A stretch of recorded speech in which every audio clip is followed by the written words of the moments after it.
Consider this a warning. In the event it ever comes to you during a moment of weakness, as it did me all those years ago, say no to the Pastel Man.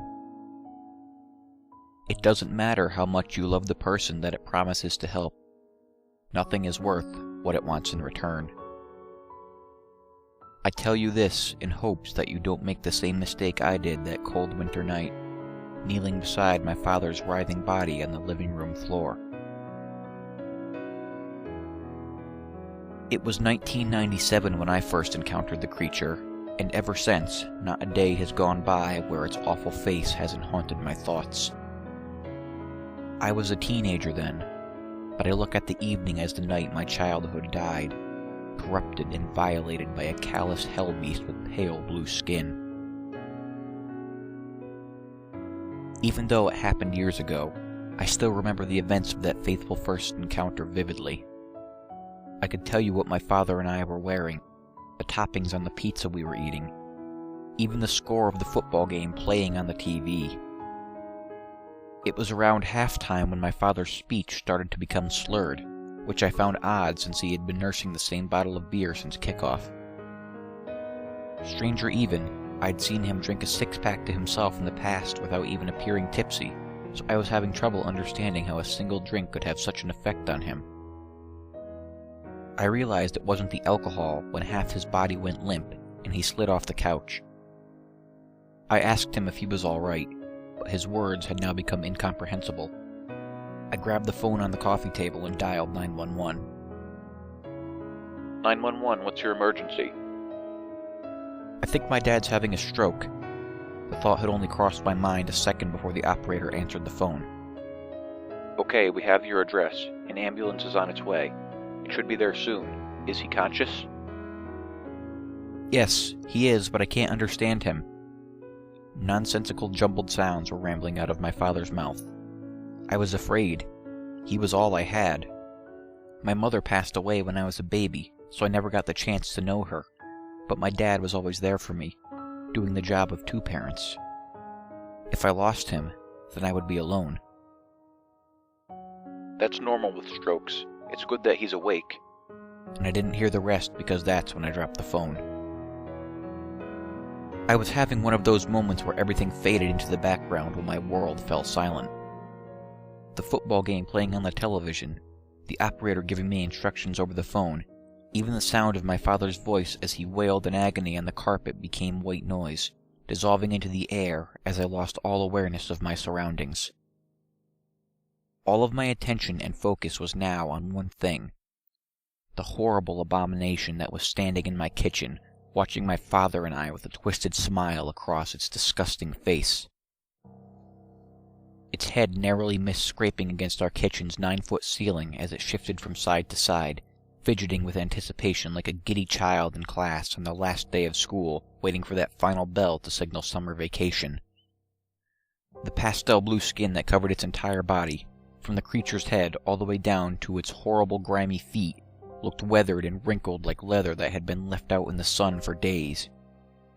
Hanging off its long, lanky frame was a plain brown satchel with black stitching. It lightly caressed the strap of its pouch with a long finger while it looked on with an eager expression on its face. At first, I thought I had gone mad from the sight of seeing my father have a stroke, but the closer the monstrosity slinked towards us, the more I realized it was no hallucination. It ducked its head under the light fixture in the living room and stepped a spindly leg over the couch. Though the monstrous freak of nature was clearly bipedal, it had moved down to all fours and appeared to be stalking us like some wild animal hunting its prey. I should have been terrified, but the horrible smile on its god-awful face made me feel more anger towards the thing than fear. It was as if it was taking pleasure in my father's misery. Closer still it crept, and I grabbed my father's hand out of desperation in some veiled attempt to protect him. The creature stopped its face mere inches from mine before shifting its attention down to my father. I can save him, if you like. I was taken back. I had prepared for the terrible thing to take a chunk of flesh out of my neck with its teeth, or slash me across the face with its black crusty nails, but speaking to me was the last thing I expected. He's dying, but I can save him, if you like. I sat there, mouth agape, cradling my father's head in my arm, and staring into the two pink bulbous eyes that took up more than a third of the foul thing's face. I remember thinking that they reminded me of Easter eggs, a bizarre connection for my mind to make given the situation. It stood up on 2 feet, and once again I was reminded just how imposing the creature really was. It told me its name, which I dare not repeat, because it also explained that speaking it is the best way to summon the beast. For the remainder of my story, I will refer to this entity as the Pastel Man, just a name I came up with due to the pigment of its skin and the light shade of pink that was the color of its eyes. That, and for some reason giving the creature a silly name, always helped to make me feel less afraid of it. Not much less, though. Finally, my mind had recovered enough from shock to allow me to stutter out a few words. What do you mean you could save him? What I do is make deals, young man. Its voice was surprisingly angelic, like 1,000 choirs all singing in unison. If one were to close their eyes while the creature spoke to them, they might imagine they were listening to a seraph, not the hideous monster that was sporting a depraved grin in my living room. However, its extraordinary voice only managed to make me feel more uneasy. It wasn't right that something so beautiful would belong to such a repulsive creature. The Pastel Man gestured to his satchel. I have the ability to save your father's life, but you have to agree to a deal with me. What kind of a deal? Everything happens for a reason, even death. Its mischievous smile widened just a bit, as if the creature was getting to the punchline of a joke. It's true that I can save your father's life, but someone must die in his place.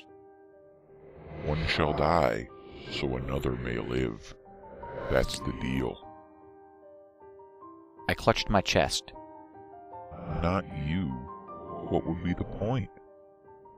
No, I'm giving you the option to choose the person who will be replacing your father this evening.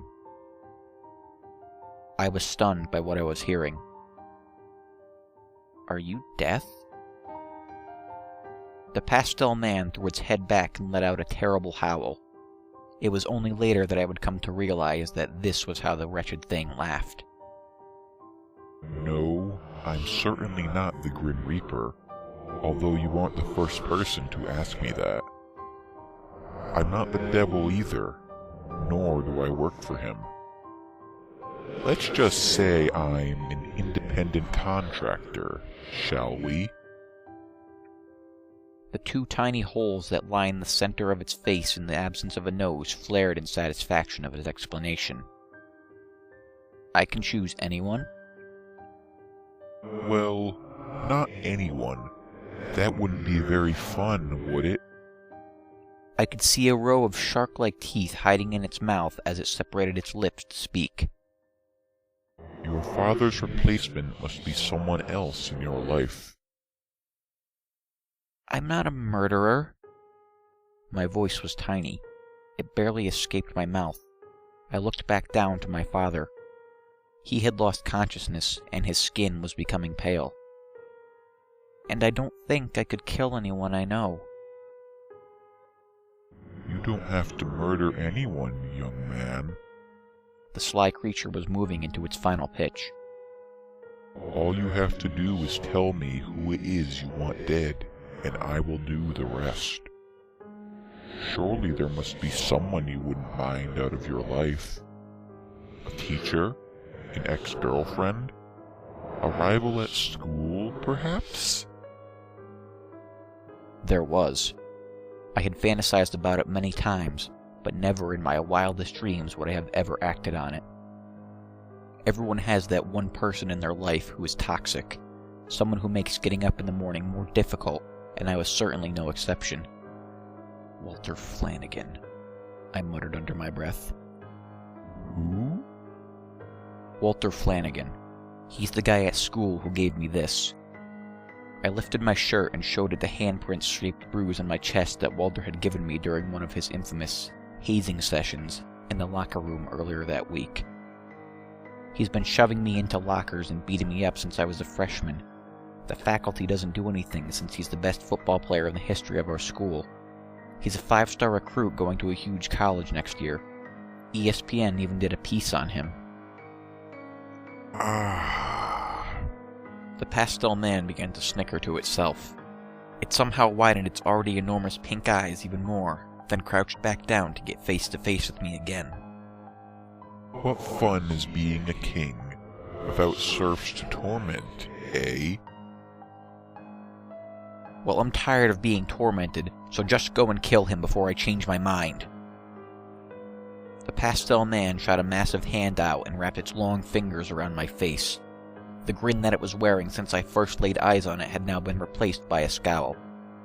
You do not tell me what to do. Are we clear? I nodded sheepishly. The grip it had on my face was so tight. I understood then and there that if it wanted to, the creature could easily snap my neck or crush my skull like an egg.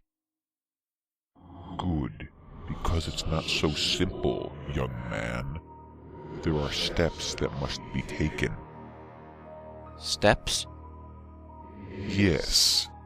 A playful smirk once again returned to the Pastel Man's face. You will have to be present when this Walter Flanagan dies. In fact, I need you to summon me, or else I can't complete my end of the bargain.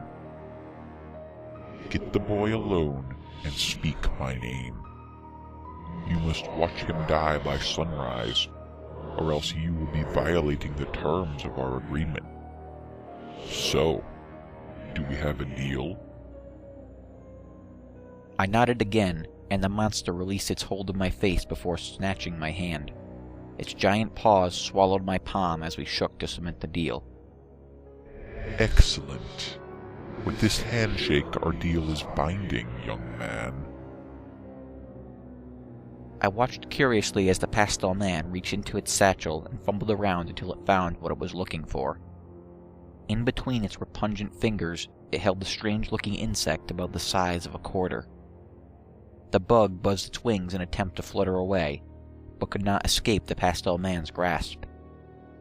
With its other hand, it pushed down on my father's jaw in order to open his mouth. "What are you doing?" I asked, but the Pastel Man didn't answer.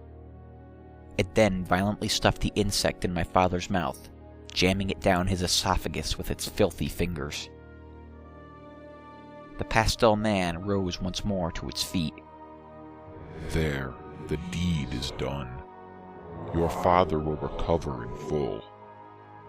Now, it's your turn. Remember, the boy dies by sunrise, or the deal is off. It turned its back to me and began to slither away. "What if I change my mind?" I asked. The creature stopped almost mid-stride and twisted around. Again, its smile had been supplanted by an awful sneer. I felt even less safe than when it was holding my face in a vice grip earlier. Your father's health has already been restored, so someone must replace him. One must die, so another shall live. That was the deal. If you fail to complete your end of the bargain, then that someone will be you. Believe me when I say this, young man. I don't need to be summoned once our deal has been broken. I will come for you.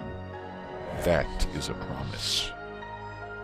When I do, you're going to wish you never crossed me. With that, it continued out the kitchen and through the back door. I chased after it, but by the time I got outside into the backyard, the thing had disappeared. It was then that I spotted the lights of the ambulance as it pulled up across the street from my house. I flagged down the EMTs and led them to my father. It wasn't difficult to find Walter.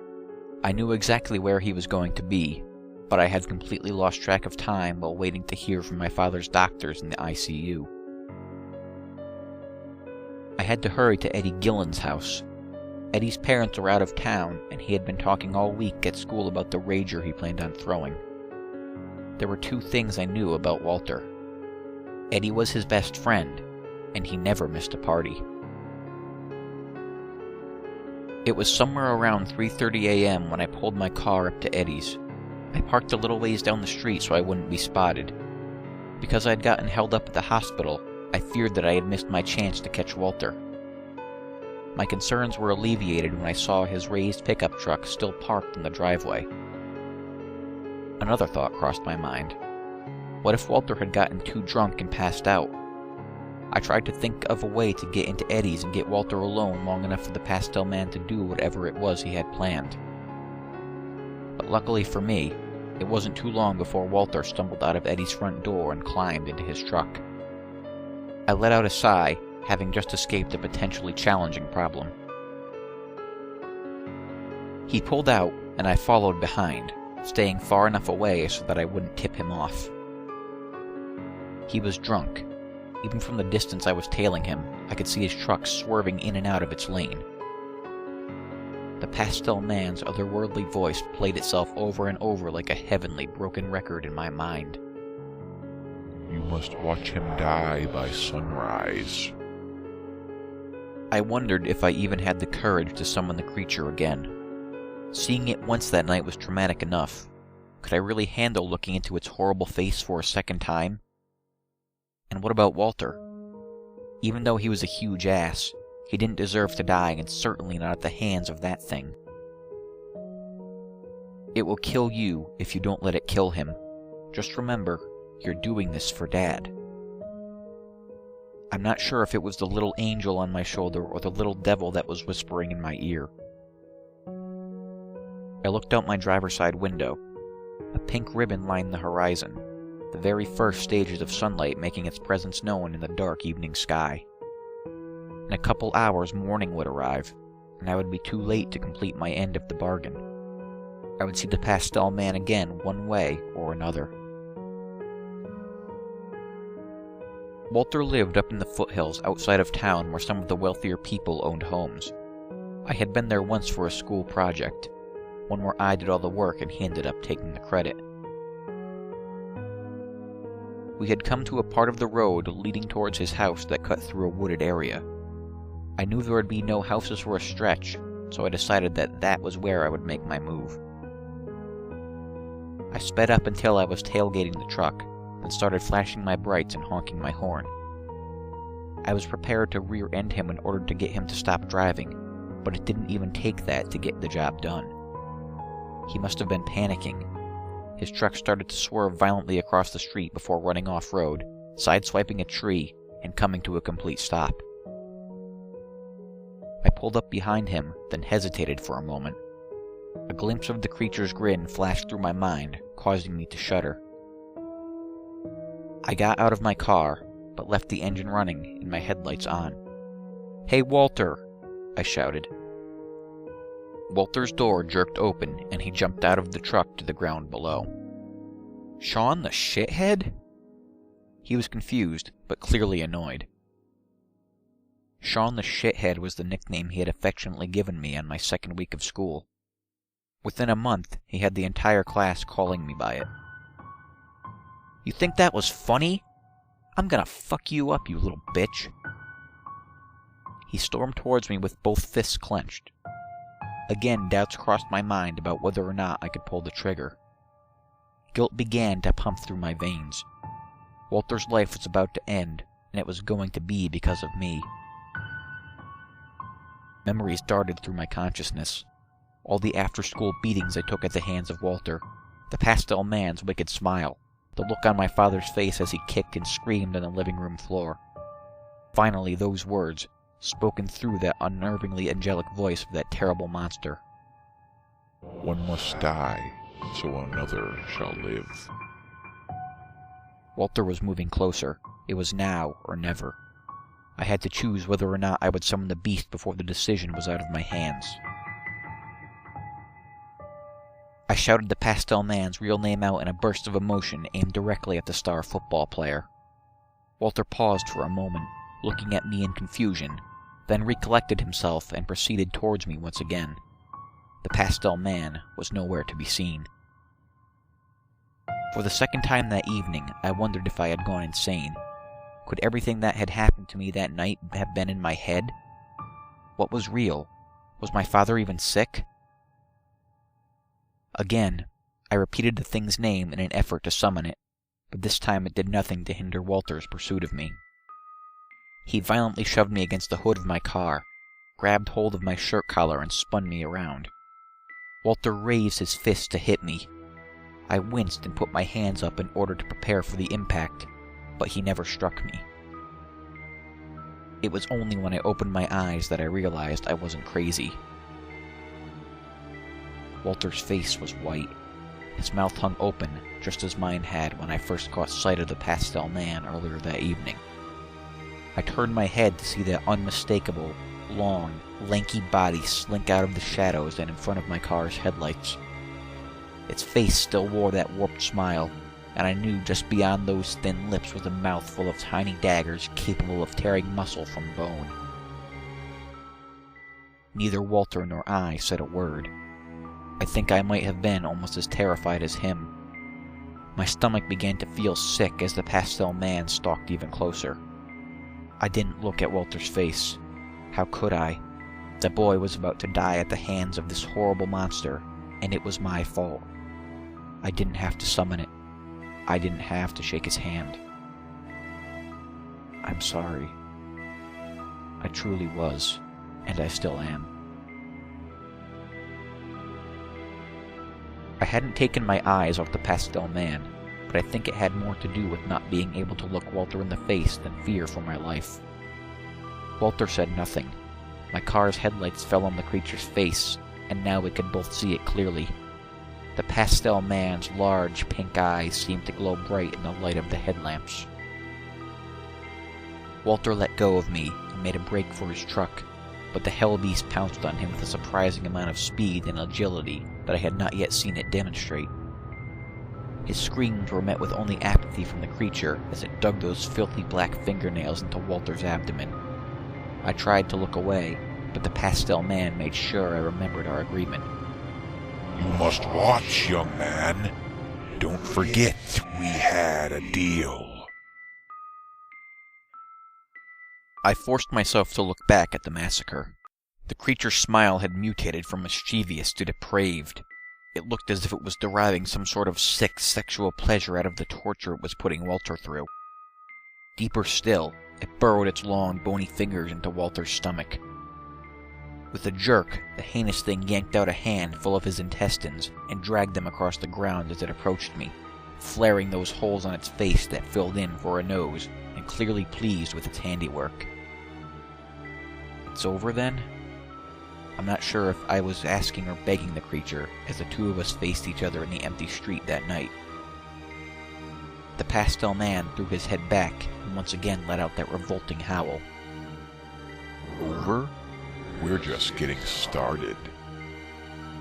It headed back over towards Walter, who at this point was crawling along the ground, still trying to get to his truck while his innards trailed behind him. The Pastel Man cut him off and snatched him off the asphalt, easily lifting him by the head with one hand. It toyed with him for a bit, forcing Walter to look into its hideous face. With its free hand, the creature reached into its satchel and pulled out a much bigger insect this time. It was different than the one my father had unknowingly ingested, both in size and in appearance. If the bug that the creature jammed down my father's mouth was the size of a quarter, then this one must have been about as large as a golf ball. It was slimy. The mucus-like membrane that encased its body glistened in my car's headlights. The Pastel Man dangled the nasty bug in front of Walter's face for a few seconds. Now be a good boy and open your mouth. Walter screamed. That gave the blue beast the opening it needed. It thrust the slimy insect in his mouth and passed his tonsils with its filthy fingers. I watched on as Walter gagged, presumably on the oversized maggot as it made its way down his throat. Soon he began to turn blue. I could tell he was choking to death, and even though I wanted to save him, there was nothing I could do. A minute later, and the Pastel Man dropped his lifeless body to the ground. It examined the carnage for a moment, pondering over it as if it were a masterpiece in an art gallery. Then the demon turned away, retreating back towards the shadows, and disappeared into the night without saying a word. I stood there in the road, looking at the scene and still feeling sick to my stomach from what I had just witnessed. I don't know what I expected to happen after the deed was done. There was no explosion, no brilliant light show where I would watch Walter's soul either drag to hell or ascend upwards toward the heavens. Just a dead boy in the road. A dead boy and his murderer. The Pastel Man was the gun, but I pulled the trigger. In a way, there were 2 dead boys in the road that evening. I knew that I didn't have time to dawdle. At any moment a car could have come driving down the street and find me standing in the middle of that massacre.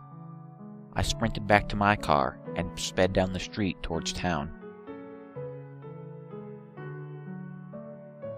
The coroner attributed Walter's death to a drinking and driving accident, although there was understandably a lot of suspicion regarding the odd circumstances surrounding his demise. The autopsy revealed no evidence of the slimy bug that the Pastel Man had placed in Walter's throat. The town was devastated. I remember a candlelight vigil was held in his honor. A couple of big news outlets covered his death because of Walter's status as an elite college football recruit. My father made a full recovery, and just a couple days after his stroke was released from the hospital. I would go on to graduate high school and meet the love of my life the very first semester at my university. Her name was Diana, and she was the most beautiful girl I had ever seen. We married shortly after college, settled down, and had a wonderful boy named Matthew. However, I never forgot the hand I played in Walter's death. I have carried that guilt with me since the events of that night. No matter how much I wanted to, I couldn't forget. The Pastel Man wouldn't let me. It must have seen me as an easy patsy, because the creature has come to me again and again every time a loved one has been on the brink of death, offering me the same deal I accepted that first shameful night. Though the creature had been persistent in its pursuit of bloodlust, the image of Walter's gruesome death never left my mind, and gave me the strength to say no to its propositions. Even years later, on the eve of my father's passing, I was able to refuse its proposal when the Pastel Man visited me in his hospital room. I've been cursed to have my soul tested till the day that I die by the Pastel Man, test that for years I was able to persevere through, until one evening where my life began crumbling down, and once more the creature took advantage of me in a moment of weakness.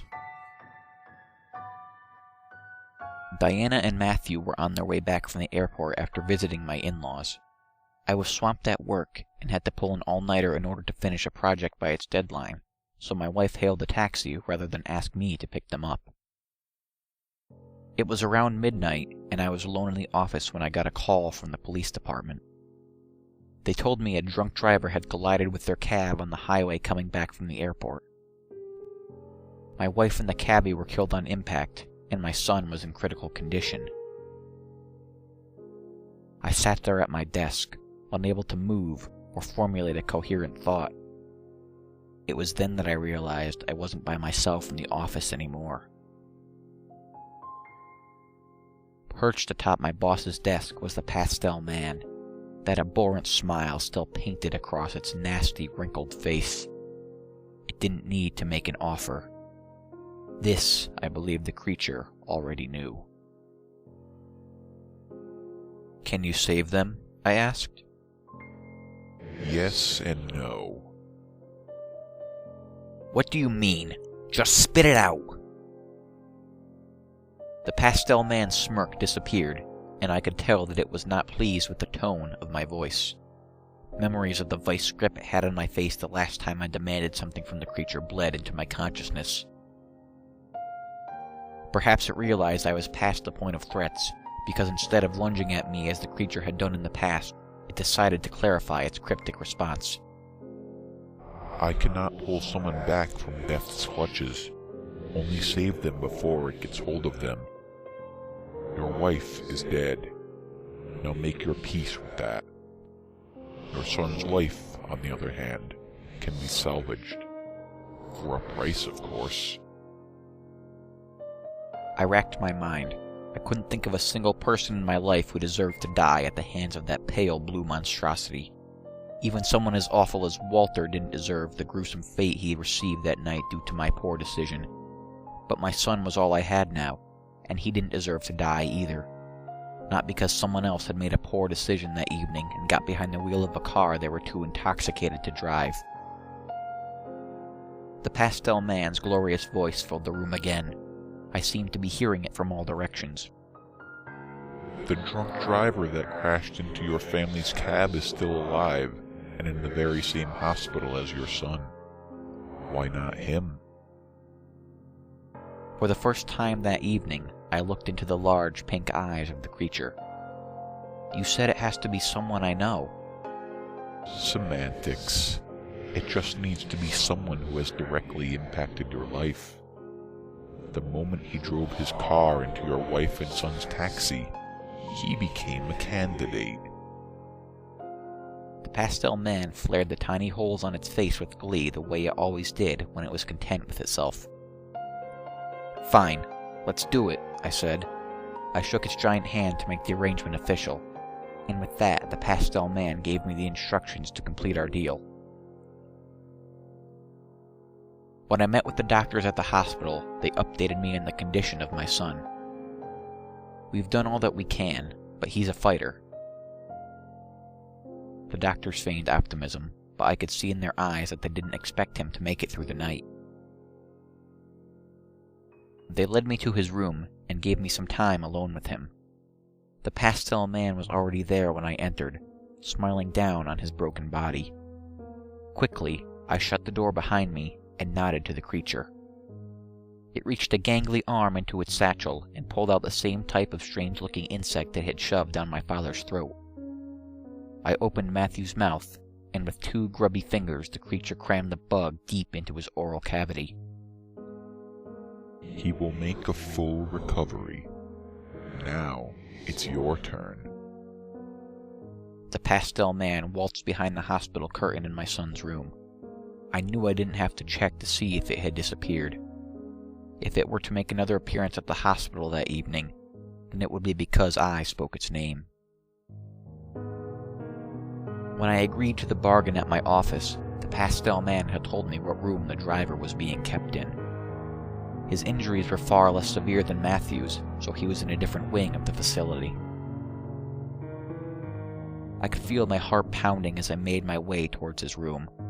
With each step, the beating in my chest grew louder.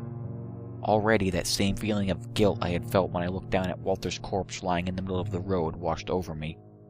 I was about to take another person's life. Who was I to decide whether someone deserved to live or die? I felt just as ugly and horrible as the Pastel Man looked. Maybe I didn't have pointed teeth or wrinkly blue skin, but I knew that if I went through with our deal, then I was just as big of a monster as it was. I stepped as stealthily as possible through the door, hoping no one would notice me sneak in. As I looked down at the face of the driver lying unconscious in his bed, I instantly felt that familiar sickness in my stomach.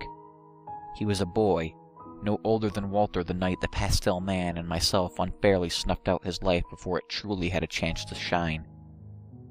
Walter could have become someone different when he matured, someone capable of doing real good in this world, but he was never given the opportunity. The driver was just a stupid teenager who made a mistake, one that he'd never get the chance to atone for. I saw Walter in the boy's face, and my stomach began to churn more. I tried to call out the Pastel Man's name, but couldn't. Perhaps that little angel on my shoulder wouldn't allow me. I would not be responsible for the death of another boy. Not this time. I refused to pull the trigger. I walked out of his room and didn't look back. I spent the rest of the evening sitting next to my son's bed. The first few rays of morning sunlight snuck into Matthew's hospital room and caught my attention. I peeked out through the blinds and watched the sun rise for the first time since the night Walter died. It was beautiful. The pink ribbon that lined the horizon had bled into the sky, creating a dazzling purple hue. I had my light show, and it was spectacular. I broke my deal with the Pastel Man, and in doing so, my fate now rests in its filthy hands. Hands that it likely plans on burying into my abdomen. On the plus side, my son will recover in full. It will be hard for him growing up without his parents, but he's always been close with his aunt. My wife's sister is a wonderful woman with a caring family. She's his legal godmother, and promised us the day he was born that she would always be there for him. Her husband does well for himself, and they've never had a problem with money. The life insurance policy Diana and I took out combined with the money we had been putting away for Matthew to go to college will ensure that there should be no financial issues while he's under their care. It's only a matter of time before the Pastel Man comes for me. I have accepted that my death is near, but I'm not scared. In a way, I look forward to it. It's almost as if the boy that died within me on that terrible night has been given another chance. When I die, all the guilt and hate that I've had for myself dies with me, wiped away so that my soul can cross over to a new plane of existence, pure and innocent, the way it was before I ever met that monster. One must die, so another shall live. That's what the Pastel Man said.